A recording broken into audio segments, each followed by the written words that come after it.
Assalomu alaykum, ismim Asrorbek. Siz bu videoni ko'ryapsizmi? Demak, bu bejiz emas. Chunki dunyoda hech narsa shunchaki bo'lmaydi.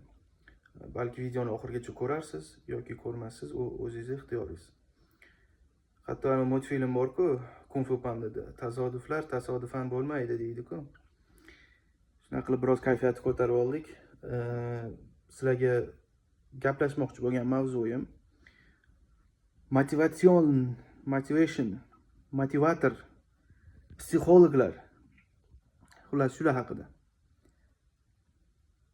Sizlar motivatsiyani internetdan qidirmanglar. Motivatsiyani boshqa joylardan qidirmanglar. Haqiqiy motivatsiya uyingizga kelib, eshikni oching. Farzandlaringiz yugurlab yuribdi. Ayolingiz bir nima ishlar qilib yuribdi, ovqat qilyapti. Ota-onangiz to'rida 7 qavat ko'rpacha ustida o'tiribdi. Ana sizga motivatsiya. Ertalab turdingizmi? Turib ko'zingizni ochdingiz, yorug' nur ko'ryapsiz. Bu yoqqa qaradingiz, farzandlaringizni ko'ryapsiz, ota-onangizni ko'ryapsiz. Ularning kulgusini, shovqinini eshitib turibsiz. To'g'ri, ba'zida yoqmasligi mumkin. Lekin eng zo'r baxt, eng zo'r holat shu. O'rningizdan turdingiz, eshityapsiz, ko'ryapsiz. Yurib ko'rdingiz, yurdingiz, oyog'ingiz ishlayapti, qo'lingiz ishlayapti. Endi bo'ladi, nima deydi, qarz bo'lishi mumkin, kredit, balobatlar, balki pul yetishmovchiligi. O'lib qolmadingiz-ku. Ochlikdan o'lganingiz yo'q-ku. Ochlikdan o'lmaysiz ham. Har bir inson biz harakat qilamiz, ko'p ba'zida unutib qo'yamizki, rizq Allohdanligini unutib qo'yib harakat qilamiz. Ko'proq ishlasam ko'proq topaman. Haligi bo'ladi-ku, 8 soatli ish yo 6 soatli ish bo'lsa, men yana qo'shimcha ish olaman deb 2 smena ishlaydigan odamlar bor. Ko'proq ishlasam ko'proq rizq keladi deb o'ylaydi. Yo'q. Bekorga aytmagan. Agar mehnat bilan boy bo'lish imkoni bo'lganda, eshak Malibuda yurgan bo'lardi. Xuddi shunaqa. Mehnat bilan to'g'ri sababini qilish kerak. Har bir narsani o'rtacha holatida o'rtachilikni olish kerak deydi. Mehnatni ham qilish kerak, to'g'ri. Lekin unutmaslik kerakki, men mehnatim orqali pul topyapman yoki men mehnatim orqali shu uyni oldim yo mehnatim orqali bolalarimni boqyapman. Yo siz shunchaki sababchisiz. Siz shunchaki sababchisiz. Haqiqiy boquvchi yuqorida. Alloh qalbimizda. Endi hammada yuqorida degan holatimda aslida unaqa deyish mumkin emas, chunki arsh a'loda qalbimizda desak to'g'riroq bo'ladi. Hammamiz boqiluvchi. Ya'ni shu hammamiz rizq oluvchimiz, rizq beruvchi emas. Shu narsani unutmasligimiz kerak. Mavzudan biroz chalg'ib ketdim, mayli. Motivatsiya deganda, mana sizga motivatsiya. Turdingiz, ko'ryapsiz, eshityapsiz. Bu oddiy narsa insonga qachonki olib qo'yilgan narsasi qaytarilganda his qilish mumkin bu narsani. Odatiy holatda his qilmaysiz, mana ko'rib turibsiz. Gap bo'lishi mumkin emas. Bu sizga oddiy narsa. Ko'raman-da ko'zim bo'lgandan keyin. Men ham ko'rganman bir paytlar. Men ham shunaqa o'ylaganman, ko'raman-da ko'zim bo'lgandan keyin. Hozir ko'rmayman. Hozir o'sha vaqtlarni o'ylayman. Eng katta, eng ulug' ne'matni ustida turib noshukrlik qilgan ekanman. O'sha oldin ham biroz zirinam past bo'lgan, ko'z oyna taqqanman. Lekin past bo'lsa ham zato ko'rganman, yurganman, xotirjam ishlaganman. Endi hozir o'ylab ko'rsam, eng oliy ne'matni ustida turib, shu ne'matni berganga noshukrlik qilgan ekanman. Mana sizga motivatsiya. Farzandlaringizga qarang, bir-biridan shirin. Kulgularini qarang, jonli rohati. Farzandlaringizni yuziga termilasiz. Ularni misol ko'zlarini, kichkina burunchalarini ko'rasiz. Kulgularini eshitasiz. Eng katta bugungi kunda eng katta armonim farzandimning yuzini ko'rmaganim. Chunki u yaqinda tug'ildi. Ko'zim ojiz bo'lib qolgandan keyin eng katta armonlardan biri shu bo'lib qoldi. Eng og'iram desa bo'ladi.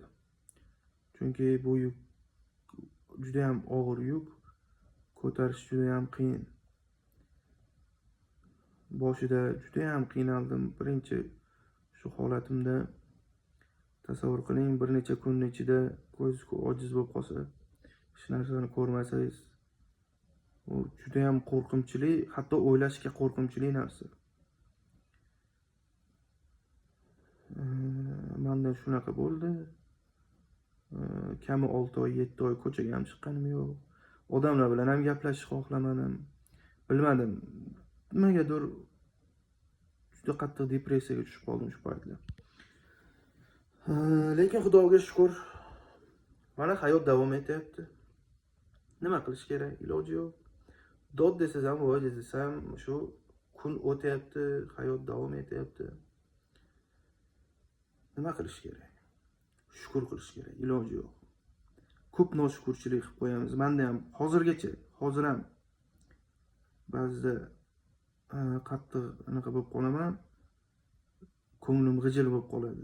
Nimaga degan savol, u insonda bo'ladigan holat, u har bir insonda bo'ladi. Nimaga, nega? O'zi bu savolni berish noto'g'ri-yu. Xuddi pok zotlarday qaysi gunohimga deb qo'yamiz-ku. Xuddi dunyoga kelib pok holatda qolgan insonda qaysi gunohimizga. Orqaga qarasa to'lib yotibdi. Tog' bo'lib yotibdi, tog'. Sababmi? Tog' bo'lib yotibdi. Yana pok insonda qaysi gunohimizga deb qo'yamiz. Shunaqa motivatsiya kerak bo'lsa, qaranglar, atrofingizga qaranglar.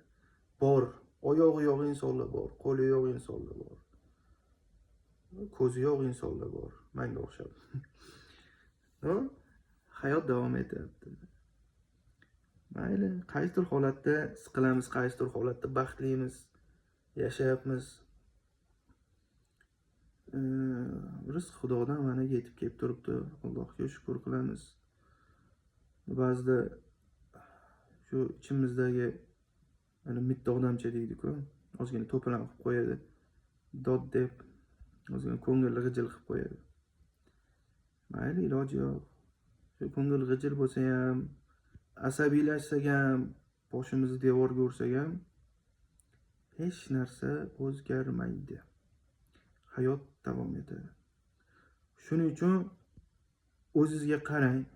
Mayli qarzlarni qo'ying, yo'qchilikni qo'ying, onasini ham topiladi hammasi. Ishoning. Tinch bo'lsangiz, sog'lom bo'lsangiz, oilangiz but bo'lsa, farzandlaringiz sog' bo'lsa, qolgani topiladi. Eng yomon narsa, agar bu narsa kimdir boshiga tushgan bo'lsa, ko'rib turgan bo'lsa, kommentariyada balki aytib o'tar. Eng yomon narsa farzandni kasalligi, eng yomon narsa shu narsa.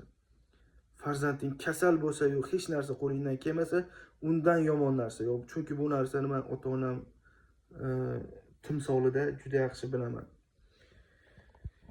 Farzanding bemor bo'lsa-yu, qo'lingdan hech narsa kelmasa, eng yomon, eng alamli holat deb o'ylayman. Shuning uchun o'zingizga qarang. Balki sizda ham misol qanaqadir kasallik bordir. Qo'lingiz yo'qdir. Ko'zingiz ko'rib turibdi, oyog'ingiz turibdi. Oyog'ingiz yo'qdir. Ha, bo'pti, oyog'ingiz bo'lmasa, qo'lingiz bor-ku. Balki menga o'xshab ko'rmassiz. Mayli, ko'zingiz bo'lmasa ham yurib turibsiz, harakat qilib turibsiz, nicho gapirib turibsiz. Eng muhimi mana shu miya ishlab tursa, ishlaganda ham qanaqa tavba qildim, shunaqa odamlar bor. Uvol deysizda, unaqa tanaga. Mana u ishlamaydi. Parosat degan narsa yo'q. Odamni hayvondan parosat shu har joyda har xil narsa aytiladi. Ba'zilar farosat deydi, ba'zilar parosat deydi, parasat deydi, toshkentliklar adashmasam. Shu parasat ajratib turadi odam bilan hayvonni. Hayvonda ham mana kalla bor, ichidagi miya suyuqligi bor. hayvon ham eshitadi, ko'radi, даже buyruq bersangiz tushunadi. Mana to'tiqushlar bor-ku, gapirishni ham biladi. Mana bu narsa o'sha parasat ajratib turadi odamni. Shunaqa farosatsiz bo'lishdan Alloh hammamizni asrasin. Bilib bilmay noshukrlik qilib qo'ygan, isyon qilib qo'ygan vaqtimizda Alloh o'zi mag'firat qilib, o'zi kechirsin. Gunohlarimizni, o'tganlarimizni joylarini jannatdan qilib, qolganlarimizni, umrlarimizni barakatli yaxshilikka sarflaydigan qilsin. Hammamizga hidoyat bersin deb qolaman. Eng muhimi shu farosat ilmida umid qilaman. Har bir inson shu farosatli bo'lishini tilab qolaman. Chunki oxirgi vaqtda juda ham ko'p farosatsiz odamlarni uchratyapman. Tavba qildim mayli. Shuning uchun ham hammaga sog' bo'linglar, salomat bo'linglar. Agar ko'nglingiz qanaqadir g'ijil bo'lib qolsa, nimadandir siqilib qolsanglar, kiringlar, ko'ringlar videoni. Qanaqadir savollar bo'lsa yozinglar. Bu videoni bilaman ko'p kishi ko'rmaydi. Attiga ozgina, rosa borsa 100 kishi ko'rishi mumkin, lekin unutmang, siz shularning ichida tanlangan insonsiz. Bu video sizga bekorga chiqmadi. Har bir ishni o'zini hikmati bor. Sog' bo'linglar, salomat bo'linglar.